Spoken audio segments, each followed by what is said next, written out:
Good morning. Welcome to First Parish Church in Billerica, a Unitarian Universalist welcoming congregation. Whoever you are or wherever you are on life's journey, you're welcome here this morning, and we invite you to stay after the service for coffee and conversation. My name's Brita. I'm head of the worship committee, and I'm going to be the assistant for today's service.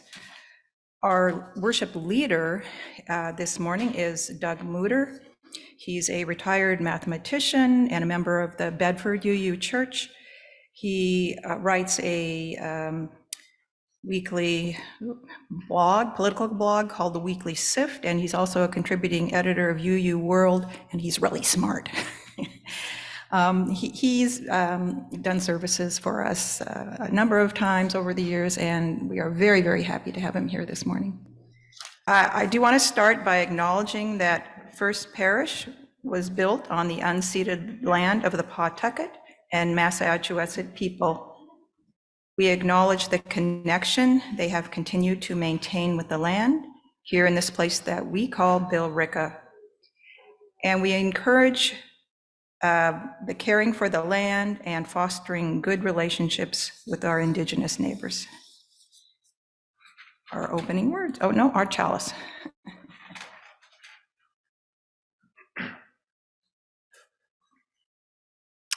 If you'd like to join us in the chalice lighting words, which are printed in the order of service. Life is a gift for which we are grateful. We gather together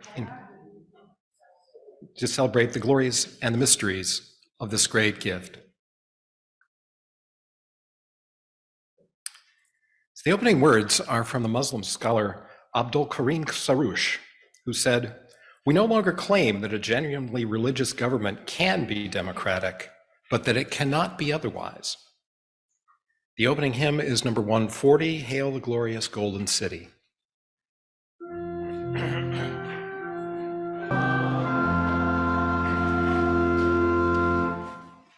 If you would remain standing, you can join in the affirmation of faith, which is also printed in the order of service.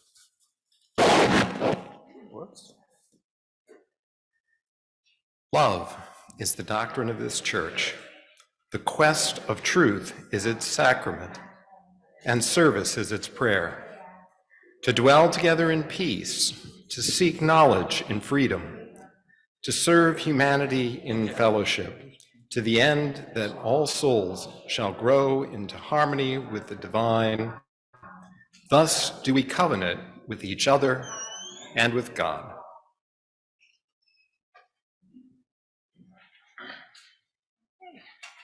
Please be seated.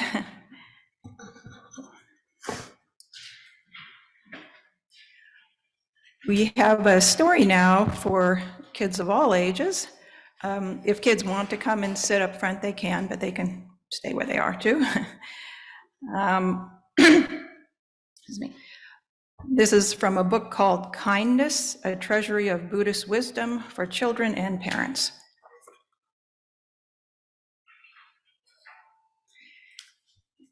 And after the story, the children will just sing the children out to our religious education.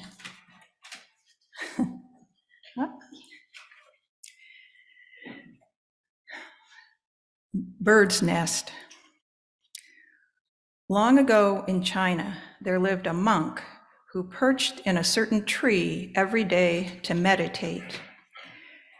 No matter if the tree swayed in fierce winds and rain, the monk settled himself comfortably high up in the tree. Because of this, he was nicknamed Bird's Nest by the village folk nearby. Many of these villagers passed beneath the monk while hunting or while gathering wood in the forest. And after a while, they grew used to the monk. Some began to stop and talk of their concerns with Bird's Nest. They liked the things he had to say, and soon Bird's Nest became known for his kind and thoughtful words. After more years, the monk's wise reputation spread throughout the province. Visitors from distant cities hiked to the remote forest for advice. Even the governor of the province decided that he too would like to visit Bird's Nest to discuss matters of importance. So, one spring morning, the governor set off to find him. After traveling several days, he at last located Bird's Nest tree in the dense forest. The monk sat calmly high in the topmost branches, enjoying the warmth and the bird songs of spring. I'll show the picture, I don't know if anyone can see. Here's a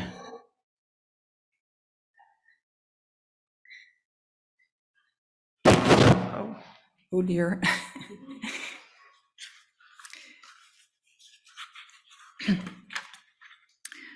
Looking up, the governor shouted, "Bird's Nest, I am the governor of this province, and I have come a great distance to speak with you. I have a most important question." The governor waited for a reply, but heard only the pleasant sounds of leaves stirring in the breeze. The governor continued, "This is my question. Tell me, Bird's Nest, what is it that all the wise ones have taught? Can you tell me the most important thing the Buddha ever said?" There was a long pause, just the soft rustle of leaves again. Finally, the monk called down from the tree, "This is your answer, Governor. Don't do bad things, always do good things. That's what all the Buddhas taught." But the governor thought this answer far too simple to have walked 2 days for. Irritated and annoyed, the governor stammered, "Don't do bad things, always do good things. I knew that when I was 3 years old, monk." Looking down at the governor, Bird's Nest replied with a wry smile, "Yes, the 3-year-old knows it, but the 80-year-old still finds it very difficult to do." And now we will sing the children out.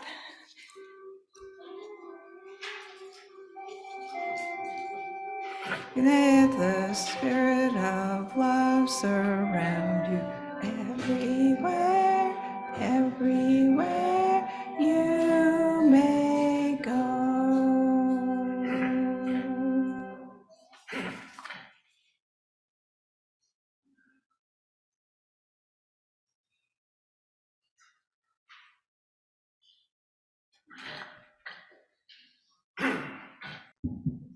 Testing 1, 2.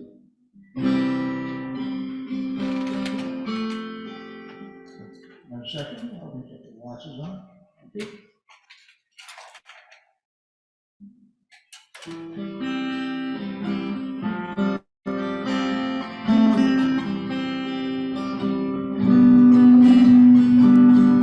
Imagine there's no heaven, easy if you try.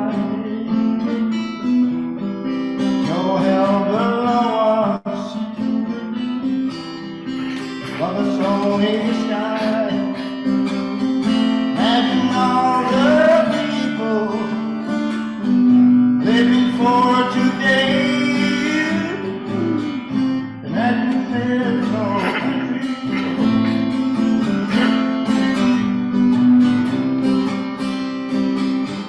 You may say I'm a dreamer,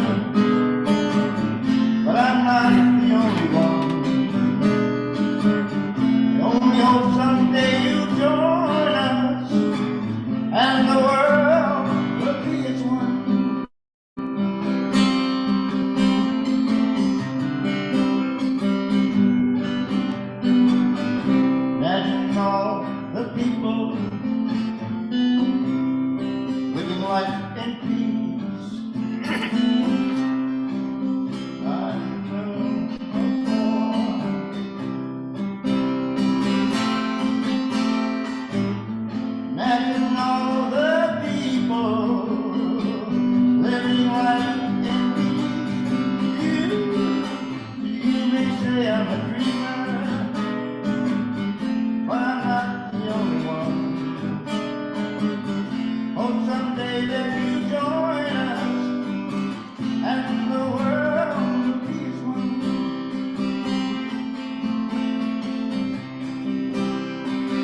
want to say a happy Chinese New Year to everyone.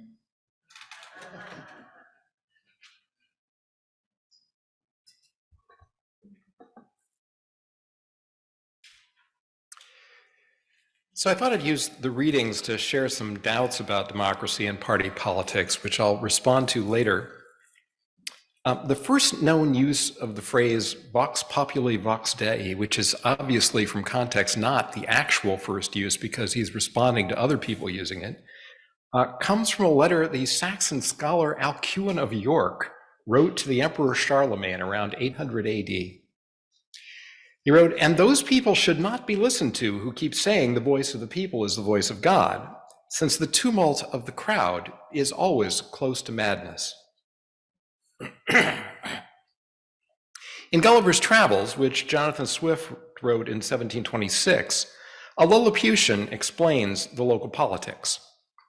For about 70 moons past, there have been two struggling parties in this empire under the names of Tremixan and Slamixan, from the high and low heels of their shoes, by which they distinguish themselves. It is alleged, indeed, that the high heels are the most agreeable to our ancient constitution. But however this may be, His Majesty has determined to make use only of low heels in the administration of the government and all offices in the gift of the crown, as you cannot but observe. And particularly that His Majesty's imperial heels are lower by at least a drur than any of his court. The animosities between these two parties run so high that they will neither eat nor drink nor talk with each other. Another Lilliputian political division could not be tolerated at all. It is allowed on all hands that the primitive way of breaking eggs before we eat them was upon the larger end. But His present Majesty's grandfather, when he was a boy going to eat an egg and breaking it according to the ancient practice, happened to cut one of his fingers, whereupon the emperor his father published an edict commanding all his subjects upon great penalties to break the smaller end of their eggs. The people so resented this law that our histories tell us there have been 6 rebellions raised on that account, wherein one emperor lost his life and another his crown. It is computed that 11,000 persons have at several times suffered death rather than submit to break their eggs at the smaller end. Many hundred large volumes have been published upon this controversy, but the books of the big Endians have long been forbidden, and the whole party rendered incapable by law of holding employments. Now, around the turn of the 20th century, the journalist Lincoln Steffens toured America's biggest cities and described the corruption of their political machines in articles that got reprinted in his 1904 book, The Shame of the Cities. When I set out on my travels, an honest New Yorker told me honestly that I would find that the Irish, the Catholic Irish, were at the bottom of it all everywhere. First city I went to was St. Louis, a German city. The next was Minneapolis, a Scandinavian city, with a leadership of New Englanders. Then came Pittsburgh, Scotch Presbyterian, and that was what my New York friend was. But they are all foreign populations, I heard. The next city was Philadelphia, the purest American community of all and the most hopeless. Steffens concluded that the corruption problem wasn't the fault of any particular group or even the politicians who were just businessmen of a sort. The problem was the voters. If we would vote en masse on the more promising ticket, or if the two are equally bad, would throw out the party that is in and wait till the next election, and then throw out the other party that is in, then I say the commercial politician would feel a demand for good government, and he would supply it. But the electorate wouldn't do that, leading Steffens to this conclusion: the misgovernment of the American people is misgovernment by the American people. The next hymn is number 287, Faith of the Larger Liberty.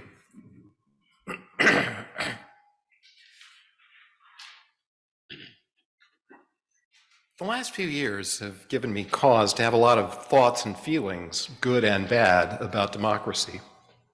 In the aftermath of the 2020 election, I felt dread and panic at the thought we might lose democracy. What if the people voted to throw out an unpopular leader and he just refused to go? What if our government began to depend not on who came out to vote, but on who came out to fight in the streets? And then in 2022, I worried that the voters would give democracy away by electing untrustworthy people to oversee our elections in key states. I've also had to wonder since what it would be like to live in a state where a majority of voters want the schools to teach only a self-serving history so that children will grow up ignorant of the injustices that surround them, or want the libraries to tightly control what is available for us to read, or a state whose voters don't respect rights that I think are fundamental. And for some while, I've been aware that a majority of the American people are just not willing to take climate change all that seriously. Not yet, and maybe not until it's too late to avoid some global cataclysm. So it's complicated. I love democracy and desperately want to hang on to it. But at the same time, I know that the people are not always the wisest rulers. Being a Unitarian Universalist makes it even more complicated because for us, democracy is not just a tradition we've gotten attached to or a pragmatic choice or an opinion of the moment. For us, democracy is a religious principle. Our fifth principle commits our congregations to affirm and support the use of the democratic process within our congregations and in society at large. And we translate that principle for our children as we believe that all people should have a voice and a vote about the things which concern them. Our attachment to democracy doesn't make us unique among religions. You heard in the opening words that even some Muslims agree, but it is a bit unusual.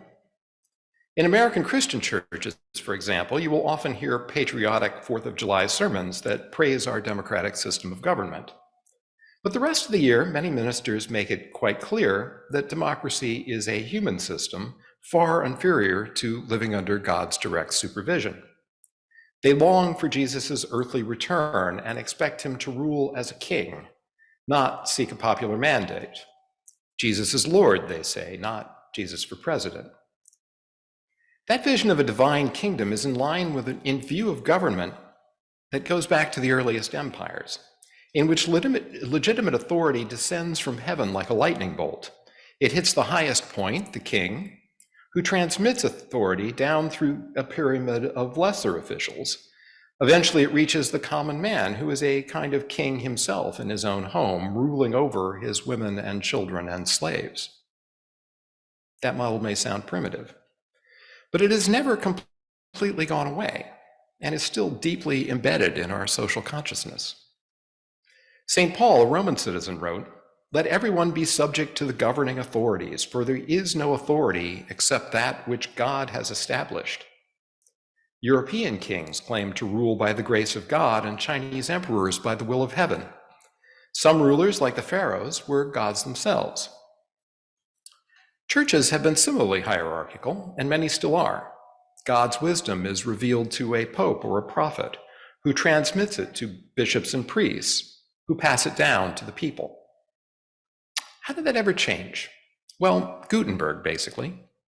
Once Bibles became cheap and commoners could read, then the pronouncements of priests and kings could be compared directly to the words of Moses or Jesus. So yes, my local pastor may be one conduit for God's wisdom to reach me, but I might also meditate silently in my own home and ask God to inspire me directly without any middleman. Before long, Protestant sects were promoting personal communion with God as the ideal, and hearing God's message from someone else as a second-best alternative. In time, many denominational bureaucracies have become more administrative than spiritual. They publish hymnals, vet ministers, and support missionaries in distant lands, but they don't mediate between the individual and God. Hierarchical political models were undermined as well. So the Declaration of Independence says that the Creator endows everyone with rights, and to secure these rights, governments are instituted among men, deriving their just powers from the consent of the governed. In other words, what comes down from heaven isn't like a lightning bolt that energizes one specially privileged point, but more like rain that falls everywhere, and from the fertile soil of the people, leadership springs up. And think for a minute just how radical that phrase, the consent of the governed, really is. Arguably, the lower your social standing, the more governed you are, and the more consent those in authority should seek from you. No nation has ever lived up to that ideal, partly because there is still one widely recognized exception to that rule, which is children. We don't let children vote, and parents are allowed to carry them kicking and screaming out of candy stores. The consent of the governed is not required. That exception may make practical sense, but it also creates a loophole. You can justify ruling people without their consent if you can argue that they are like children to you. So slavery and colonialism have been justified by the claim that non-white races are childlike, and that it is the white man's burden to look after them. Women have also been seen as childlike, requiring the oversight of their fathers and husbands. Monarchy has styled itself as a father and children relationship, which is why kings are called sire. Because of these competing impulses, extending the franchise to new groups of people has always been contentious. On the one hand, men without property or non-whites or women were clearly being governed. So the government should be seeking their consent. But the powers that be have always argued that the people in question are insufficiently wise or mature or educated or committed to the common good. So adding them to the decision-making class would produce worse outcomes for everyone. At times, even Americans have believed that we have taken democracy too far. Way back at the Constitutional Convention, Roger Sherman argued, the people immediately should have as little to do as may be about the government. They lack information and are constantly liable to be misled. Smithsonian curator John Greenspan's recent book, The Age of Acrimony, described the late 1800s as a time of crisis and self-doubt for American democracy, full of riots, assassinations, lynchings, corruption, and elections with dubious results. I actually found it comforting to see how Americans in another era struggled with their own worries about our system of government, and how some of the problems they faced eventually worked out. One author Greenspan cites from that era is Francis Parkman, a historian so distinguished that the Society of American Historians still awards the Parkman Prize for the best history book of the year. In 1878, not long after the disputed presidential election of 1876, Parkman wrote an essay called The Failure of Universal Suffrage. When a man has not the sense to comprehend the questions at issue, know a bad candidate from a good one, or see his own true interests, when he cares not a farthing for the general good and will sell his vote for $1, when by a native instinct he throws up his cap at the claptrap declamation of some lying knave and turns with indifference or dislike from the voice of honesty and reason, then his vote becomes a public pest. Somebody uses him and profits by him. Present-day Americans say it with less flourish, but I hear the same sentiments today. Sometimes coming out of my own mouth. How can so many people be taken in by such an obvious con man? How can they believe such ridiculous claims? Can we really trust our fellow citizens to make decisions that affect us?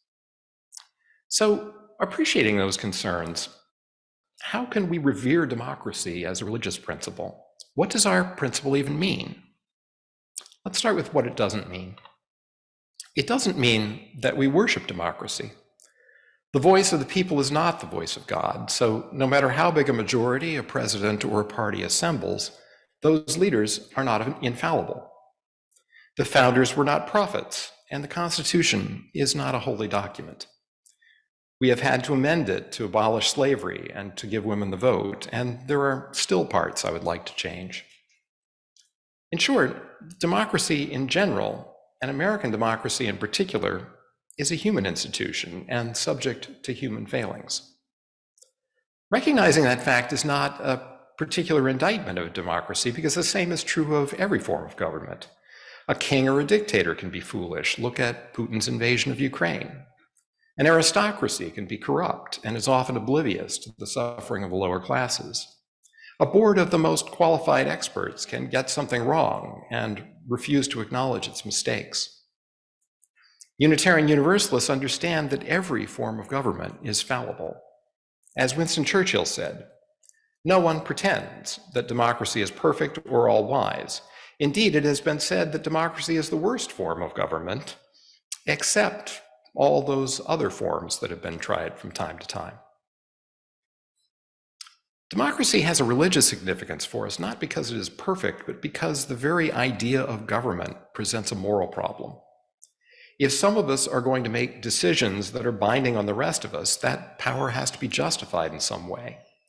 It's not enough for decision makers to be stronger than everyone else or to point to a divine command that no one else can hear or verify. If government is going to be binding on all of us, then our own voices and our own judgment have to be engaged somehow. All people should have a voice and a vote about the things which concern them. Now, I have to do an aside here because libertarianism offers an alternate response to the moral problem of government. Maybe all government is immoral, so we should have as little as possible.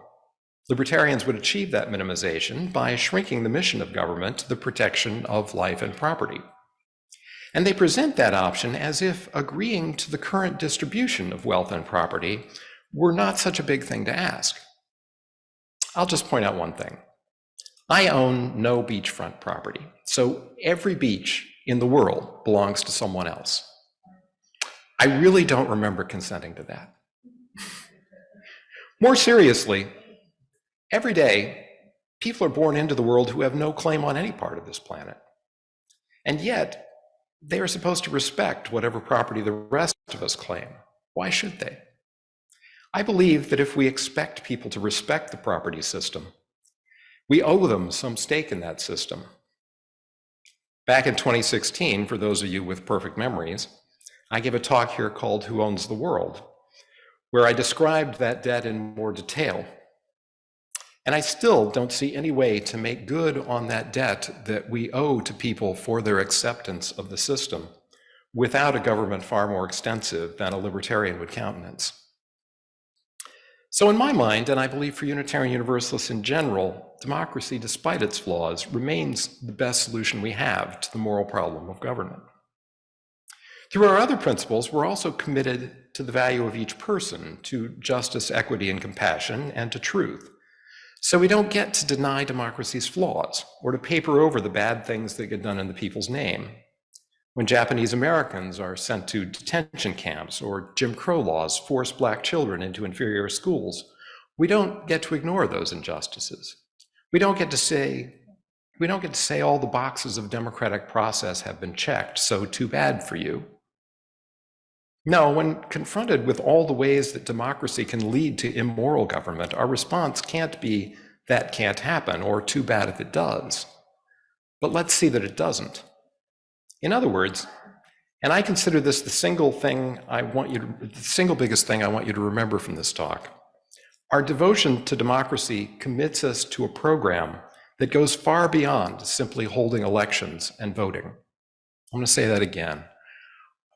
Our devotion to democracy commits us to a program that goes far beyond simply holding elections and voting.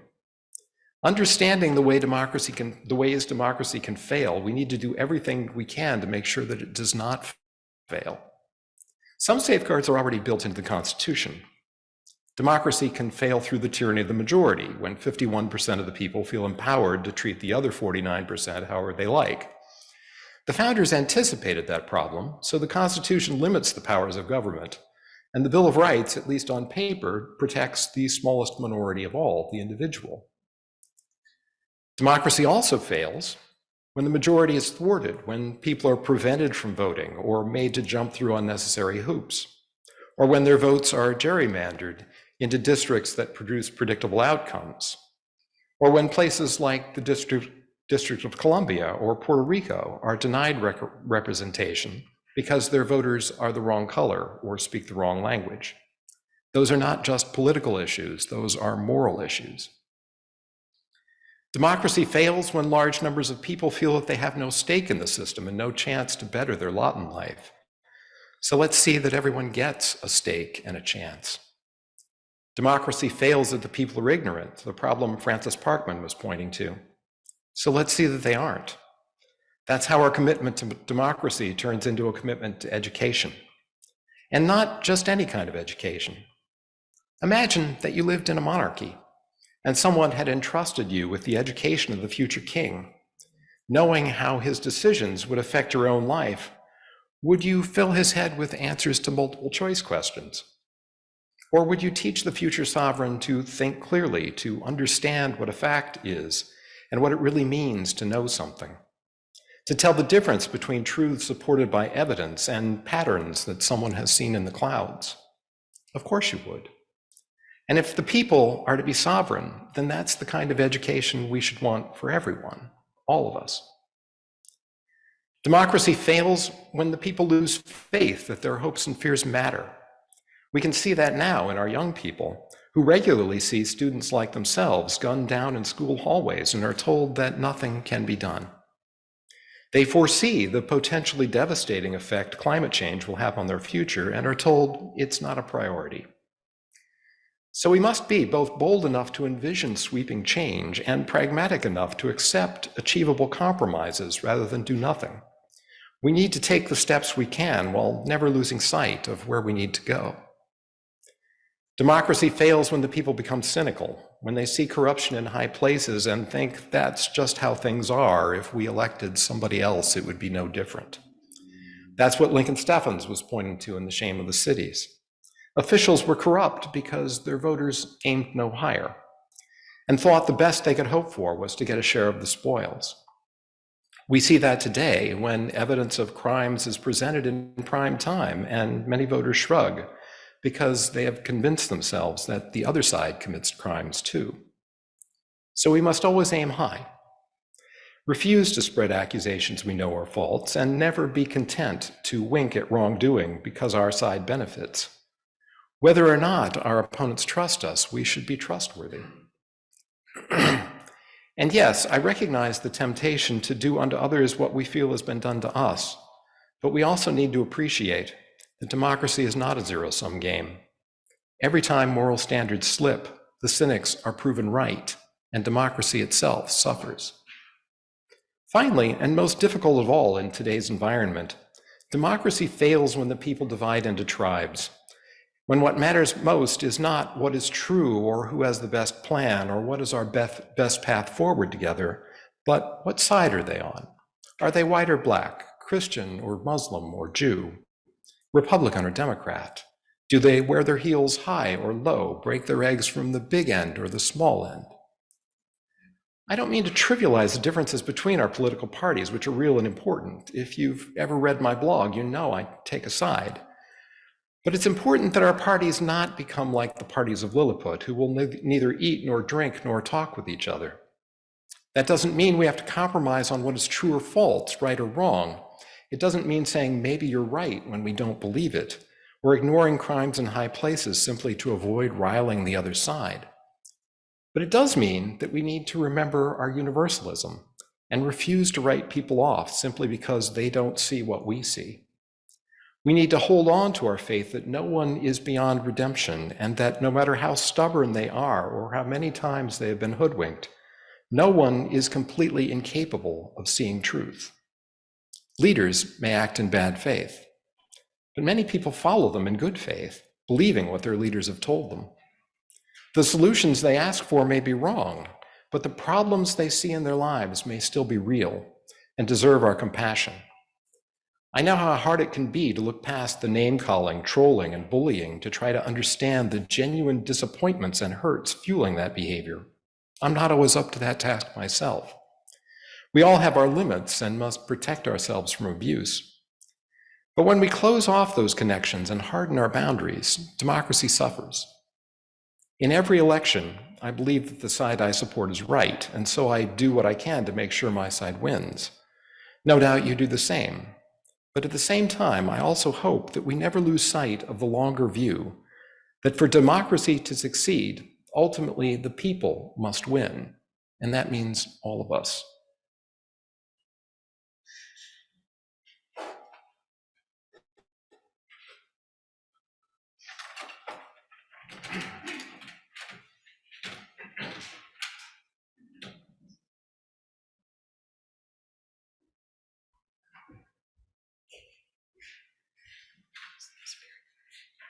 Thank you. That was wonderful. Our Unitarian Universalist churches are self-supporting.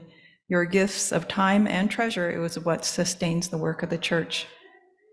The morning's offering will now be taken and gratefully accepted.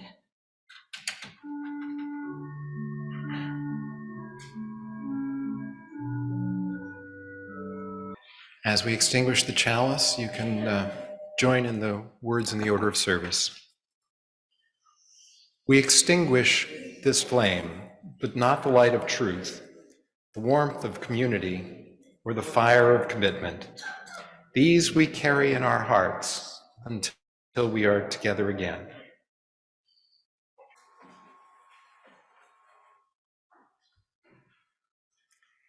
The closing words are from the 20th century Canadian politician Tommy Douglas. The greatest way to defend democracy is to make it work.